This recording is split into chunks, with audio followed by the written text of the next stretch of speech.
पाकिस्तान के PSDP के कुछ प्रोजेक्ट्स ऐसे हैं जो अगले 50 सालों में भी शायद कंप्लीट ना हो, तो ये पब्लिक एक्सपेंडिचर्स को हम कैसे इफेक्टिवली यूटिलाइज कर सकते हैं? देखिए बात ही यही है ना, अब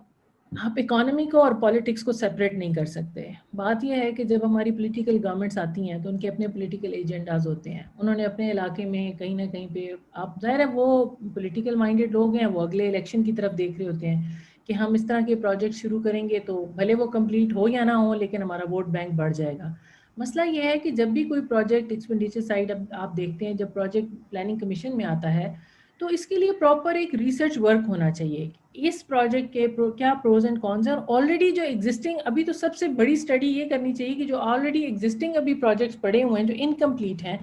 उनके अंदर उनको कैसे इम्प्रूव किया जाए, उनको कैसे कंप्लीट किया जाए, अगर रोकना है तो किस स्टेज पे और किस तरीके से रोका जाए कि हमारा जो लॉस है वो कम से कम हो। और नए प्रोजेक्ट चूज करने के लिए क्वालिटी ऑफ प्रोजेक्ट का होना बहुत ज़रूरी है। हमारे बस बात यह है कि बदकिस्मती से वो पॉलिटिक्स इतनी हावी हो जाती है इकोनॉमिक्स के ऊपर कि वो आप सिर्फ पॉलिटिकल गेन के लिए जो है ना वो प्रोजेक्ट साइन किए चले जाते हैं, पिछले प्रोजेक्ट्स को देखते नहीं, और आगे से भी उनका कोई इतना रिसर्च वर्क उसके ऊपर हुआ नहीं होता कि जो हम साइन कर रहे हैं न्यू प्रोजेक्ट उनकी क्या इम्प्लीकेशंस होंगी और वो इकोनॉमी को किस तरीके से डैमेज करेगा, क्योंकि वो एक्सपेंडिचर जब बढ़ेगा उसका ओवरऑल रिपलिंग इफेक्ट आएगा ओवर ऑल दी इकोनॉमी, जिसमें आपकी इन्फ्लेशन भी शामिल है, जिसमें आपके और बहुत से डेवलपमेंट प्रोजेक्ट भी शामिल हैं जो ज़रूरी थे। लेकिन मैम एक और चीज देखिए, एक इस दफा और पहले भी ये पब्लिक प्राइवेट पार्टनरशिप का एक कॉन्सेप्ट जो है कम से कम 10-15 ईयर्स से तो मैं भी सुन रहा हूँ,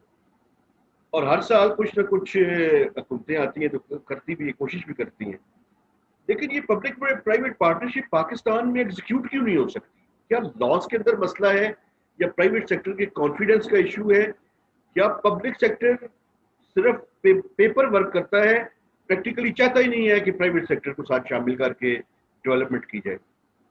बहुत अच्छा क्वेश्चन है। देखिए पूरी दुनिया में हम अगर डेवलपमेंट मॉडल्स को देखें तो उसमें पब्लिक प्राइवेट जो आपस में उनकी सिंक्रोनाइजेशन है और म्यूचुअल उनके कॉन्सेंट की वजह से बहुत सारे प्रोजेक्ट्स बनते हैं और एम्प्लॉयमेंट जनरेशन और ग्रोथ ऐसी होती है जो कि नज़र आ रही होती है कि हर आदमी से कहते हैं इक्विटेबल और इंक्लूसिव ग्रोथ आपको नज़र आती है। इसका मेन महवर यही है कि पब्लिक प्राइवेट पार्टनरशिप। अनफॉर्चुनेटली हमारे मुल्क में आप वाली बात सही है कि हमारा जो प्राइवेट सेक्टर है उसमें वो कॉन्फिडेंस ही नहीं है। दूसरी बात जो सबसे इम्पॉर्टेंट है जिसको मैं यहाँ पर कनेक्ट करना चाहूँगी, फॉर एग्जांपल आप 1 रुपया टैक्स जब देते हैं तो आप तभी टैक्स देंगे जब आपको इस चीज़ की एश्योरिटी होगी कि ये टैक्स का पैसा कहाँ लगेगा और मुझे क्या बेनिफिट मिलेगा।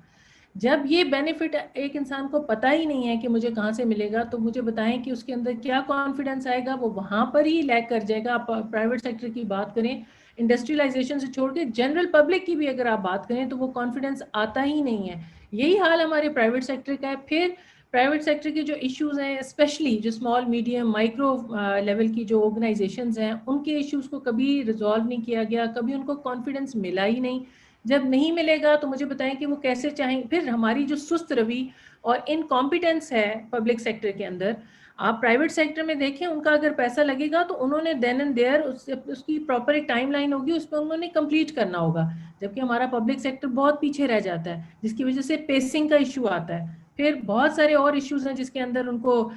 जो पैसों की जो कटौतियां होती हैं, उनकी जो वापसी और रिटर्न्स होते हैं, उसमें उनको पब्लिक सेक्टर उनका साथ नहीं देता, जिसकी वजह से वो कंप्लीट सिंक्रोनाइजेशन आज तक बन ही नहीं सकी, पनप ही नहीं सकी। तो आगे हम कैसे लेके चलेंगे? अभी कुछ प्रोजेक्ट सुनने में आ रहा है कि ये चाह रहे हैं कि पब्लिक प्राइवेट पार्टनरशिप की आपस में म्यूचुअल कॉन्सेंट से हों, लेकिन इसका प्रॉपर एक फ्रेमवर्क होना बहुत ज़रूरी है, तभी जाके कॉन्फिडेंस आएगा और ये आपस में मिलके काम कर सकेंगे।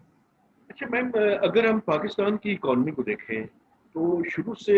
हमें एक बूम बस्ट साइकिल नजर आती है। कभी एड इनफ्लोज ज्यादा आते हैं तो इकॉनमी बेहतर परफॉर्म करना शुरू कर देती है, और फिर उसके बाद अगर बेहतर होनी शुरू होती है तो फिर स्ट्रक्चरल जो प्रॉब्लम्स हैं उनकी वजह से ट्विन डेफिसिट सामने आ जाते हैं। तो इसकी बुनियादी वजह क्या है और इसका सोल्यूशन क्या है? देखिए ये तो आपने बहुत अच्छा क्वेश्चन किया। आप जब भी देखें तो मैक्सिमम हम ऑन एवरेज अगर मैक्सिमम बात करें तो हमारा जो किंक बनता है वो 5% पे बनता है जीडीपी का। उसके बाद हम फिर वही नीचे बस्ट और फिर वो जो बिजनेस साइकिल है वो ऐसे ही हमारी फ्लक्चुएशन चलती चली जाती है। हमारा ऑन एवरेज 5 پہ ہے، انڈیا کا 8 to 10 پہ بن جاتا ہے، بنگلہ دیش اوپر جا رہا ہے بہت تیزی کے ساتھ. لیکن آپ یہ دیکھیں کہ ہم جو ان دو پیکس اور جو ہے لوئسٹ پوائنٹ کے بیچ میں ہم رہتے ہیں، لیکن آپ دیکھیں کنسسٹنسی اس میں بھی نہیں ہے. اور اس کی سب سے بڑی اور فنڈامنٹل ایشو یہ ہے ہمارا کہ جب ہماری گروتھ 5% پہ چلی جاتی ہے تو اس کے بعد کیا ہونا شروع ہو جاتا ہے، ہماری جو پروڈکٹیوٹی یا پروڈکشن سائڈ ہے، مینوفیکچرنگ سائڈ ہے، وہ بہت ویک ہوتی ہے. آپ کیا کرتے ہیں کہ آپ کی اکانومی بوم کرنے لگتی ہے، آپ کی امپورٹس بڑھنے لگتی ہیں which is very obvious, purchasing power بہتر ہونے لگتی ہے. آپ کی جب امپورٹس پہ بڑھنی شروع ہوتی ہیں اور آپ کا جو دوسری سائڈ پہ جو پیمنٹ ہے، آپ کا جو کرنٹ اکاؤنٹ کا خسارہ ہے وہ اس طرح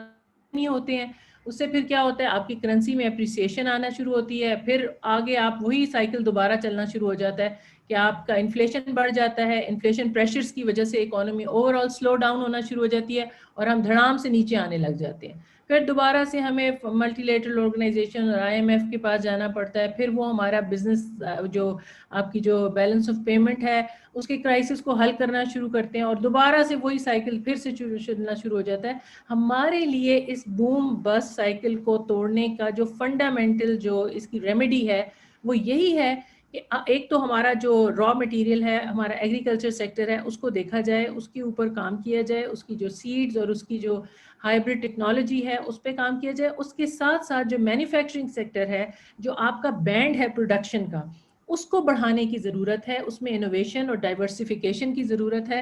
تاکہ ہم زیادہ سے زیادہ ایکسپورٹ بھی کریں اور یہ جو ہمارا کرنٹ اکاؤنٹ کا جو ڈیفیسٹ ہے اس کو ہم منیمائز کریں، جس کی وجہ سے ہمارا یہ جو سائیکل ہے یہ چلتا رہے، اس کی وجہ سے اوور آل جو GDP پہ امپیکٹ ہے وہ پازیٹیو رہے اور یہ اوپر کی طرف جائے. انفارچونیٹلی اگر ہم اس کو اوپر کی طرف نہیں لے کے جائیں گے اور جس طرح سے ہمارا پاپولیشن گروتھ بڑھ رہا ہے نمبر، تو ہم کبھی بھی یہ جو امپلائمنٹ کریشن اور یہ انٹرپرینیورشپ اور یہ سب چیزیں یہ کبھی بھی ہم اچیو فری لینسنگ ایون آپ دیکھ لیں کہ ہماری جو انٹرنیٹ کنیکٹیوٹی کے ایشوز ہیں، انٹرنیٹ کی ایکسیس کے ایشوز ہیں، وہ اتنے زیادہ ہیں. ہمارے نیبر میں انڈیا بیٹھا ہے، آپ دیکھیں کہ ان کی یوتھ وہ کہاں سے کہاں جا رہی ہے اور ان کا جو ٹیکنالوجی کا شیئر ہے GDP میں وہ کتنا ہے اور ہمارا کتنا ہے. تو ہمیں سب سے زیادہ جو فنڈامنٹل ہمیں ریکوائرمنٹ ہے